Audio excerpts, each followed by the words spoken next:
It's time. It's time for women to live better. It's time to feel healthier. It's time to live longer. It's time to enjoy your routines. It's time to understand your body and your mind. Welcome to It's Time with myself, Dr. Jen Wagner, and my partner, Linsly Donnelly, powered by Prosper. Thank you for joining us today. This podcast is designed to provide general information. It does not in any way establish a patient-doctor relationship or provide other professional services, such as medical advice. Please contact your appropriate healthcare professional before making any changes to your lifestyle or routine. Here we are again, and this is going to be a conversation led by you because you are the master of this area.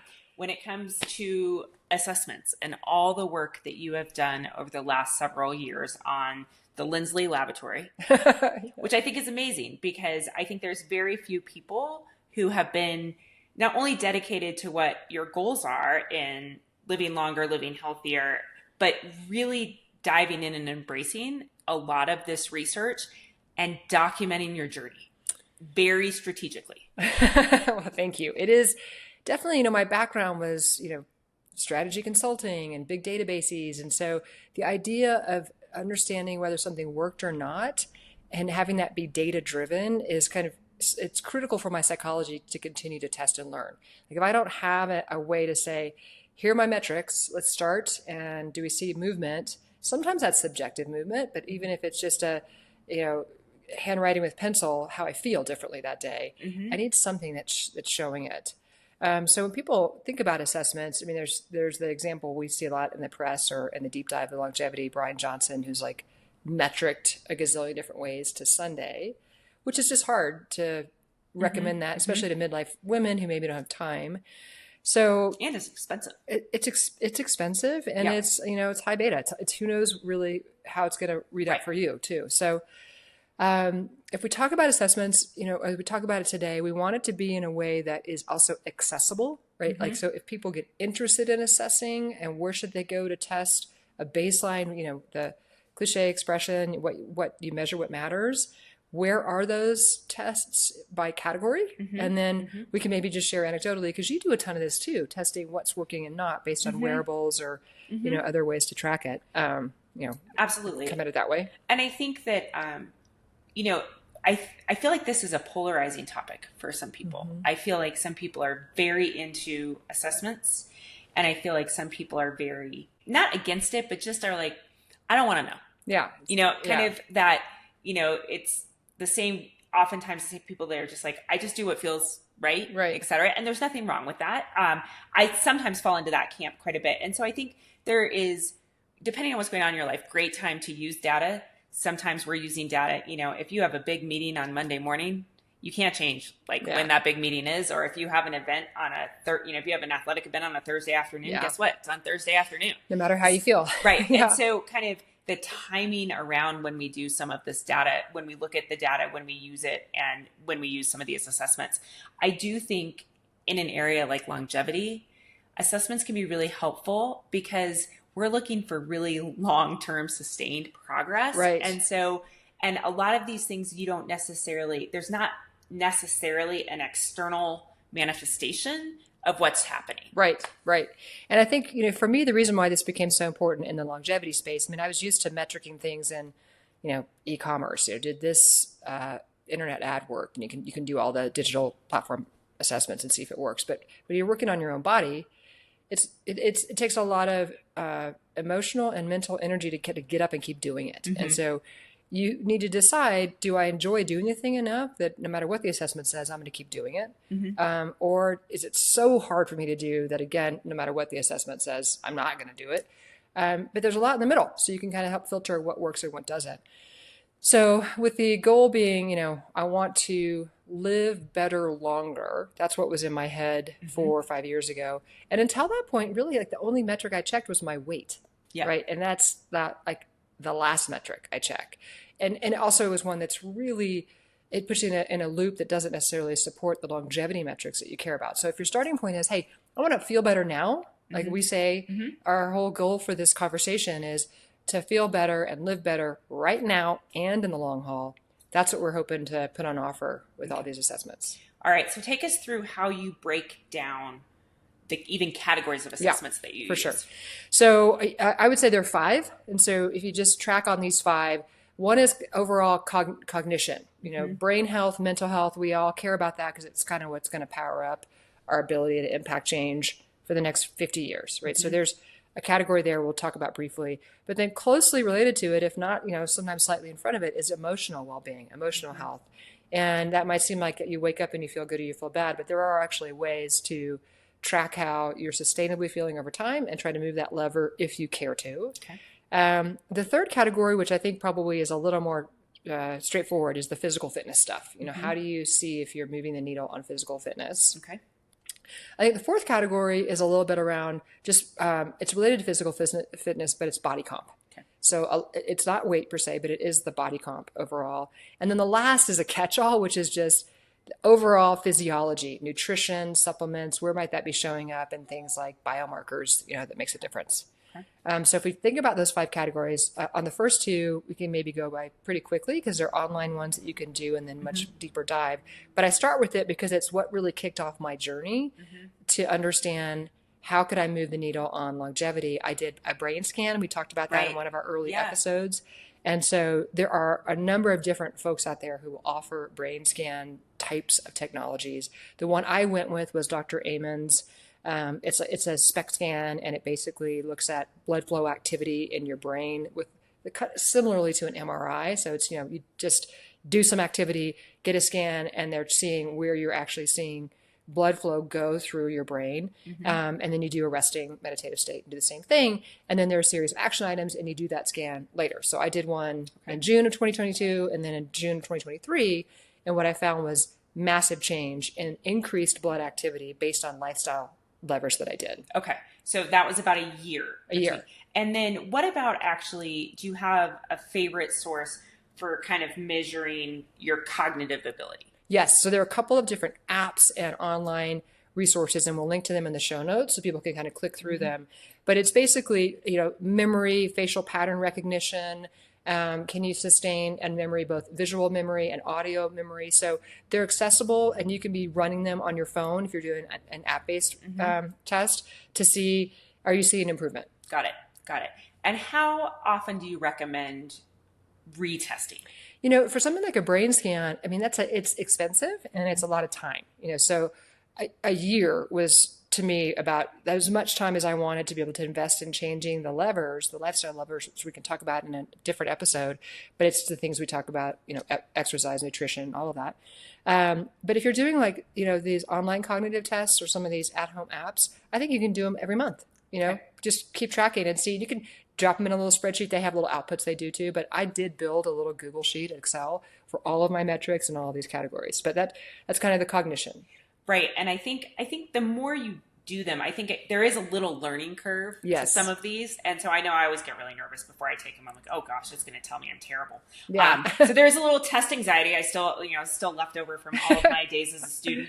When you rocked it, by the way, on your test. But so still a little test anxiety related with that. But I do think it's really important to establish a baseline. Yes. And so I think that we have this, especially women, have this need to feel prepared and that we must pass these tests or perform really well on these tests. And the idea is to get a baseline, right? To know where you are, to then know what levers, because we talk about our 4 big ones: movement, sleep, nutrition, and community. Yeah. But if we don't know where we're starting, we don't know what levers are really impacting us. Yep. We're all different. And Yep. so it is really just establishing this baseline Yep. to then say, wow, this is really making a difference or not.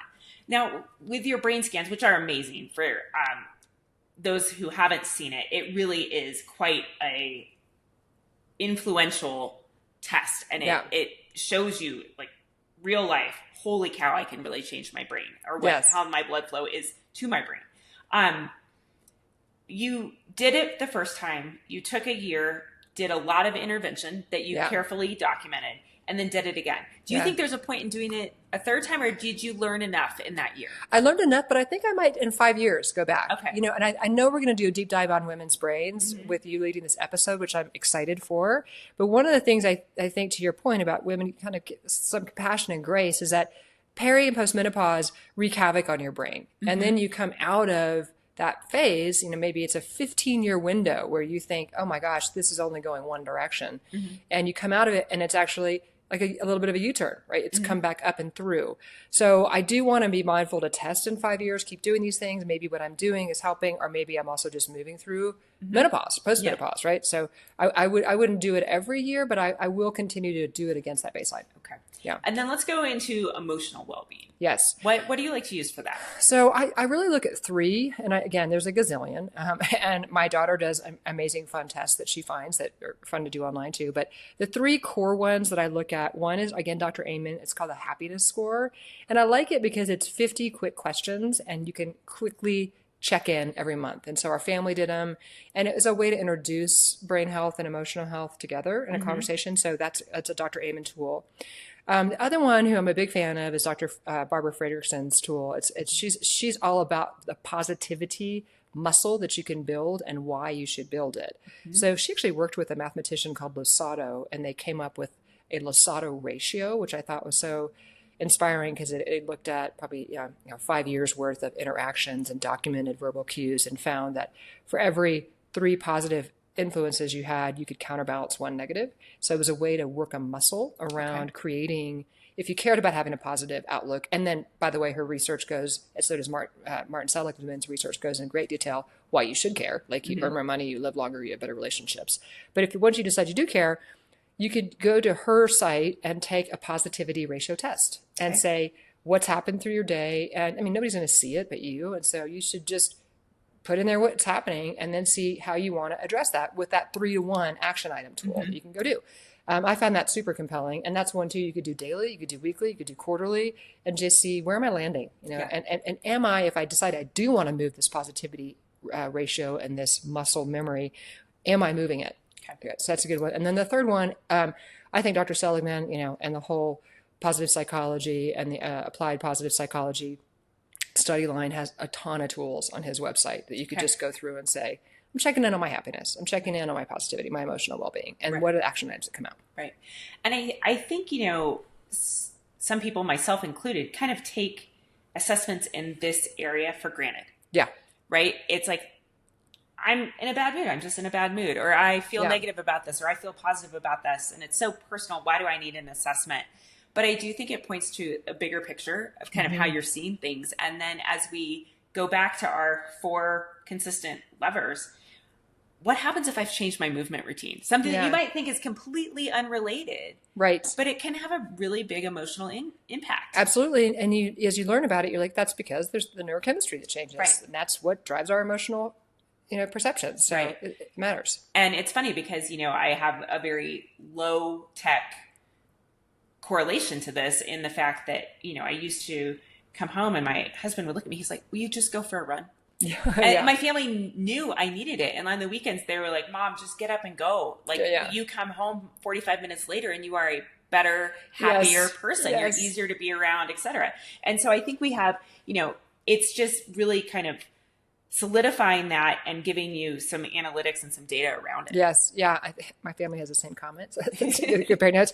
But I do think there's also one of the most powerful things I learned in this positivity research, which is metriced as well, as actions can drive feelings and not the other way around. So many times we are like, I don't feel like fill in the blank. But if you can start to train yourself to do the action, then the feeling comes back around. So it's just another tool to have in your hip pocket.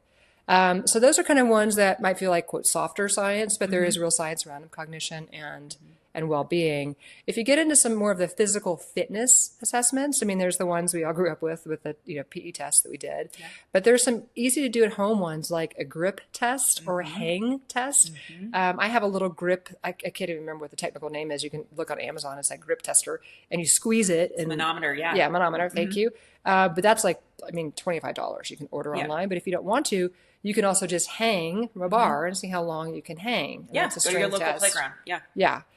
So I like those a lot. And then there's also the, lifting weights to the point where you're at, I can't lift any longer to test your strength, flexibility tests, balance tests, standing on one leg as long as you can. And if, at some point, like you could stand there for 5 minutes and you're through, you've got it.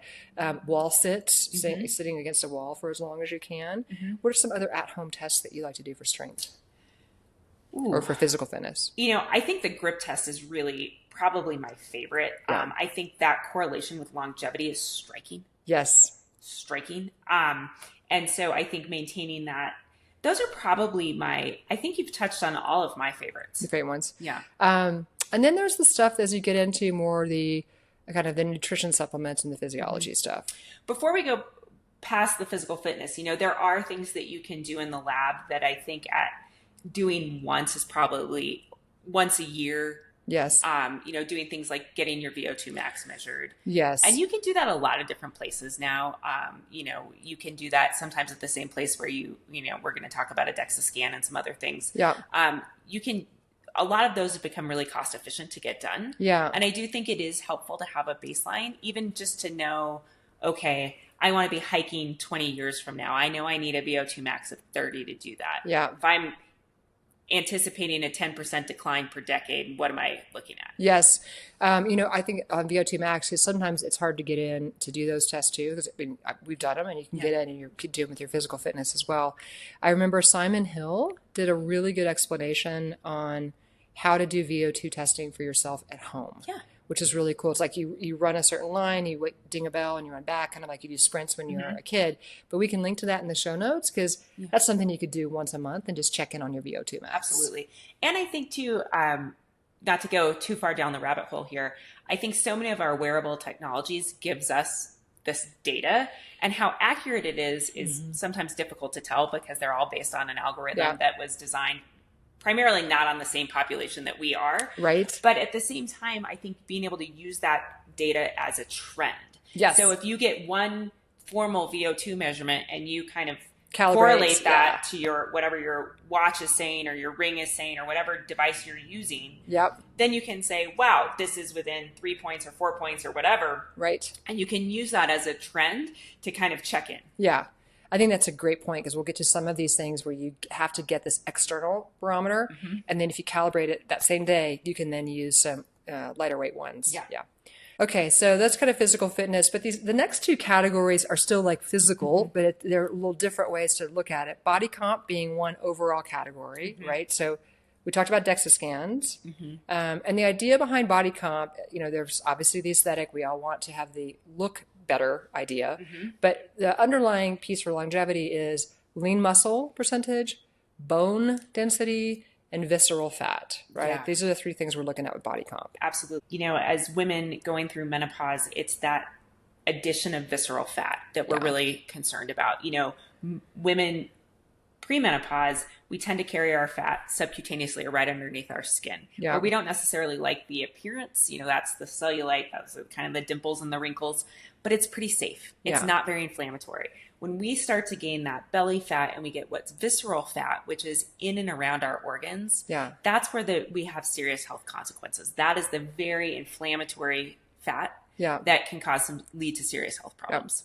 So, the DEXA scan, DEXA body is one that we use here in Utah. The DEXA scan technology is available in a lot of consumer-facing spots like DEXA body, but also in your doctor's office. Some of the hospitals have it.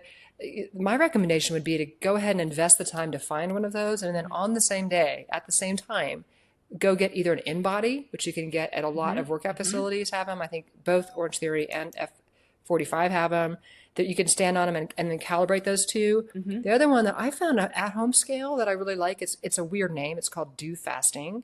So, it's not trying to use it to encourage fasting, but it does also track visceral fat, bone density. It does have your epigenetic age, your bio age, and then it does lean muscle mass and all the same things I think that a DEXA scan does, and it's about $75. Okay. So again, I would go, all right, I'm going to go in and pay the $100 to DEXA body and then measure it all, and then kind of what your baseline is. Yeah.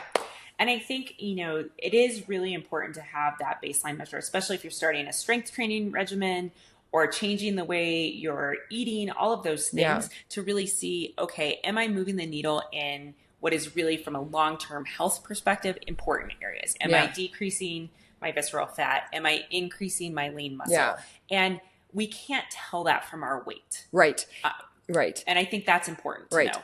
And I think to your point, you don't want to do it every day. You want to check that like once a week. You're trying to just check in because things will swing, and it's kind of demoralizing if you're checking that every single day. Right. So I would say like a formal DEXA, because there is, I mean, it's very, very small. There is a little radiation with it. How I do mine once a year, maybe. Yeah, I think I do mine probably once every 6 months, usually because I've been testing change. Yeah. Right. So I was like, do I notice something different here? And it could, some of the things I've tested before are workout change. Some of them are supplement changes. Right. Do I notice? And so that's been kind of critical. And I think one thing I do want to clarify, because this is often a confusing factor. Sometimes when we get a DEXA scan from our physician, that is looking primarily at bone density. You have to actually ask specifically for body composition. Because if you just say, can I go get a DEXA scan, and they order it, they tend just to do part of the spine. Okay. To look at, are you at osteopenic or osteoporotic? Yeah. And so I think that is important, because sometimes that copay on insurance is more expensive than going to some of these commercial places where they give you your full body composition analysis. Okay. With a lot of really good data. Most of those reports are 3 or 4 pages long, and the people there are trained to go through it with you. And so it can be pretty helpful. Yeah. Maybe at the end of this episode too, we could link to sort of the baseline metrics that people should target for all of these as well. And we could hold up a slide that shows, hey, this is what you're looking at, if you don't want to get deep in the show notes, because I think there is some kind of confusion around what the ranges are for being healthy. So we do that. Okay, so that's kind of body comp. I guess the last category catch-all is like this nutrition, biomarkers, physiology. So I came at this through internal metrics like blood markers, hormones, through blood, as well as through urine testing and saliva testing. Okay. And then you try to say, how repeatable are those different platforms if you want to track change? So you can kind of break it down through that. And then there's also the whole wearable component, which doesn't necessarily get into the internal blood markers, but it gives you the daily feedback. Right. Okay. So I think this is an area, again, where as a physician, where the commercial world collides with healthcare. And so I think it's tricky to navigate, what companies are reputable, who is writing the advice that goes along with this test. How do you use them? And so I think, again, it's very specific. And, I think there is this thing in medicine, if you look hard enough, you're going to find things. And what do we do with that? Yeah. So I think, back to one thing is, we have a lot of biomarkers. We do not have one specific longevity biomarker. I think it's the elusive holy grail of the longevity science world is what is the one biomarker that I should track. And we just don't have it. So it's then looking at a combination of things. Some people, we have friends in the space that do their blood work quarterly. Yeah. Yeah. So, I mean, as I think when you talk about the biomarkers, laid out in a prior episode, the 4 things that kind of bite you in the tail, right? And all of these markers connect to one or a combo of those things, or a combo of markers attaches. So the approach that I took was I went to the consumer available platforms, which the ones that I tried were Inside Tracker, and then I tried Dr. Hyman's Functional Health. I went on the same day. I got the same blood sample. I sent to both of them. And then I went to Intermountain, which is our local facility. And so Intermountain has their own lab. The Inside Tracker and Functional Health both used Quest. Okay. And I think Intermountain, they don't use Quest. They use their own lab. So, it was, my intent was it's directionally the same time of day, the same day. I can solve for the lab for 2 of them, and then, the doctor. So what I found was the data was, not surprisingly, 90% consistent, but there were variances, right? So it's just, you just have to decide what variances do you care about. And then, of course, Functional Health tracks a slightly different set of metrics than Inside Tracker tracks, right? And so then our doctors tracked a smaller set of metrics. So I think in this conversation, I I really wanted to have the full panel available to go in and talk to my doctor about what I thought was necessary, especially in a lot of the lipid panels. There was a broader set being tracked by both Inside Tracker and by Functional Health because they're responding to consumer demand, right? There's a lot of awareness about ApoB and things like that. And then Alzheimer's and testing for that marker Functional Health does. So I think it comes down to, what are you going to act on or action on? If you're not going to do anything with the data, it's not worth going to get it. You know, I mean, you might want to have one snapshot so you know, but if you're not going to change a behavior based on the data, then take the one snapshot and let it go. Right. So I don't do my blood work quarterly. I do it biannually, twice a year. And I do it because I am trying to do something a little bit different in between the tests. And so, you know, would I recommend Functional Health? Would I recommend Inside Tracker? Yes. One of the other. I was a little interested in Functional Health because of the Alzheimer's component. I have that in my family. Got it.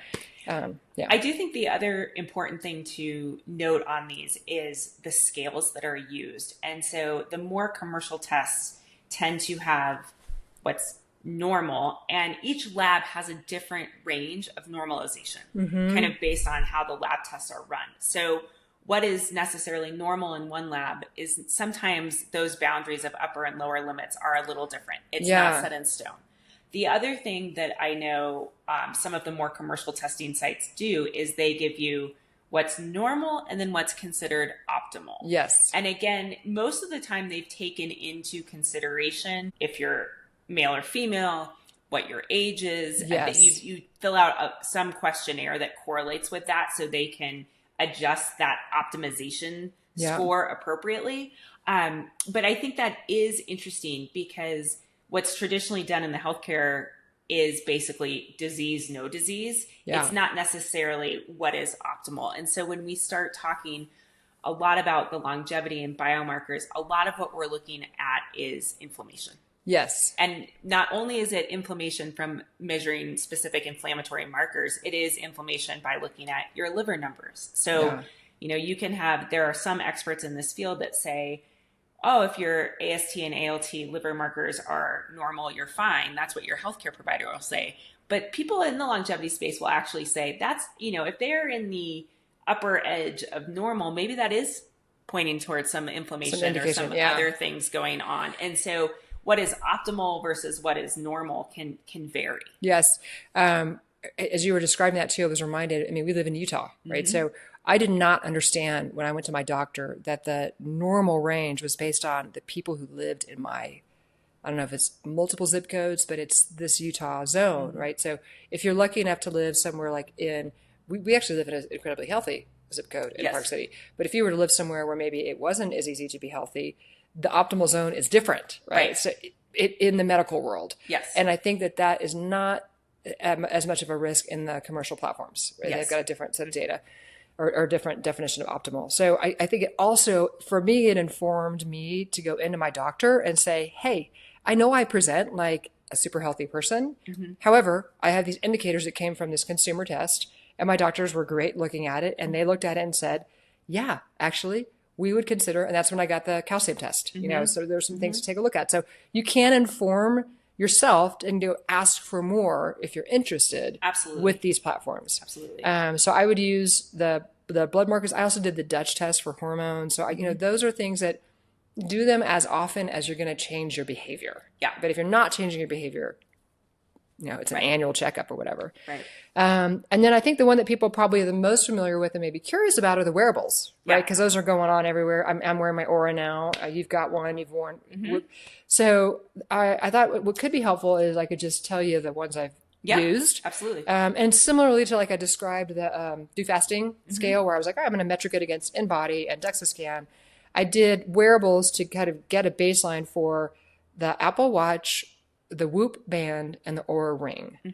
And like you pointed out, they're all kind of different, but trend line the same. So my overall message, if you have to hang up right now or you know, disconnect right now, is just pick one, right? They directionally trend the same. I found for my lifestyle, Aura was easier because it has a longer battery life. I don't actually like to wear an additional wrist thing. I wear bracelets or a watch, which make noise on podcasts, so I take them off. You know? but from an aesthetic perspective and from a long battery life perspective, Aura was easier. That being said, Aura was also what I would describe as a harsher grader. Yes. So my metrics looked worse in Aura than they did in Whoop. They trended the same. The other one that I used to kind of metric sleep and HRV is we have an 8 sleep mattress pad thing. Okay. We'll talk about that in a minute, but they all provide the same data. So I was kind of playing with all of them, and I just landed on Aura. That being said, Whoop is fantastic, has amazing science behind it and amazing science going into it. It just was a form factor question for me. Apple Health was a non-starter because the battery life just didn't work, and it just irritated me that I couldn't keep it going. However, that being said, Apple Health is a clearinghouse for all the stuff. So all the data is coming in there, and you're going to look at that in your health app. That's where you're going to find it. So the same thought, though, just like your example of, hey, if you're going to a meeting, you can't change what your HRV was last night. Don't look at it if it's going to bum you out. I would say the same thing about wearables. If you're not going to change your behavior, it's just a bunch of noise. I like it because it helps me understand, all right, sauna does what? Cold plunge does what? Eating late at night does what? Having a glass of wine does what? And then when I'm making a choice out of my behavior, lifestyle things, can I help buffer it? If I ate late, can I try to make sure I get a sauna the next day? If I had a glass of wine, is there a way to time? Is it further from bedtime? So that's more what I use it for. And then I also use it to give myself a little compassion. Like, hey, I look back at these. I've had a ton of stress, and it's tracking your stress. Take a beat, and why don't you? For me, meditation helps me with that. Why don't you meditate for 10 minutes this afternoon? Right. So, and I think one thing, especially with some of the sleep data and HRV data, is it's very personal. Like, yes, we can't compare ours to each other. Sometimes that just is my husband, his HRV is always really low. Yeah. And that's just him. Yeah. And so he follows his trends. It's not really what about his absolute number is, but we can't compare ours to each other. It's not data that works that way. And so I think that's really important. If you had to pick one thing, what's your go-to? That's such a great question. I think I use my Aura the most, but it's a combination of Aura and a blood marker tracker. Okay. I would do the same. It's hard to pick one because I also like my scale to check in on once a quarter on visceral fat and all of that. So it's a little bit of a combo. I do think something like an Aura ring was the thing that helped me understand moving from altitude, like high altitude and low altitude is hard on my body. And so to know that and to try to bring in some of the tools that I see help my body. So I think that would be it. Got it. What about you? So I actually think one thing that we didn't mention is a CGM. Oh, that's right. So a continuous glucose monitor. Yeah. And, these are just gotten kind of freed from FDA red tape to be used on a more commercial platform. Yep. Before it was really hard to get without a prescription and if you weren't diabetic. Yeah. And so these are those little monitors that you see sometimes on the back of people's arms. Yes. They usually look like a little circle. They don't really hurt to put in, even though they don't. It's weird. They don't. It goes in with a very, very small needle, and all that stays in there is a filament. It's usually more like taking the adhesive off is the most uncomfortable part. But I found wearing one for a couple weeks gave me more insight into how different things affected my body than almost anything else I've ever used. Yeah. And for me, I don't necessarily need to do it again or that often unless I'm really radically trying to change something.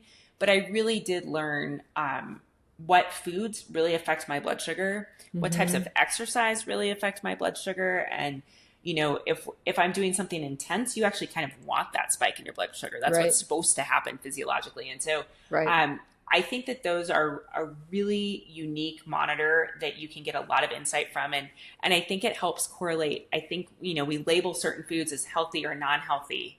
Yes. And that may not be the same thing that's happening metabolically in our bodies. Like, for example, bananas.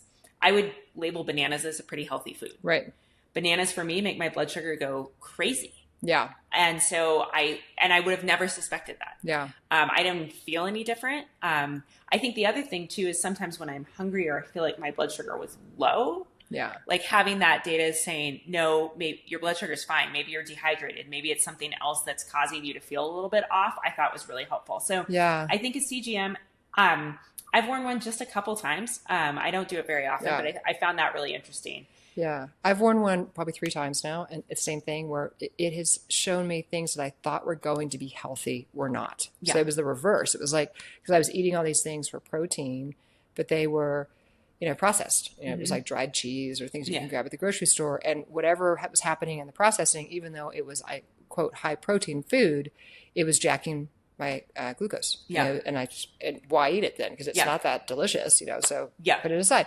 And I also found, and I think we talked about this on another episode, but I also found that I do like to drink coffee with chocolate and milk. It's a mocha.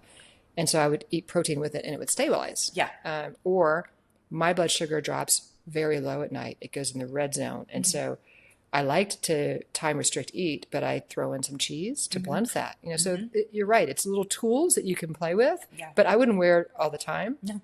And on the calibration side, I did do the finger pricking at the same time. Okay, just I was like, I just want to make sure. And it, yes, this is easier and better and less painful than finger pricking, where I was like bruising myself for weeks.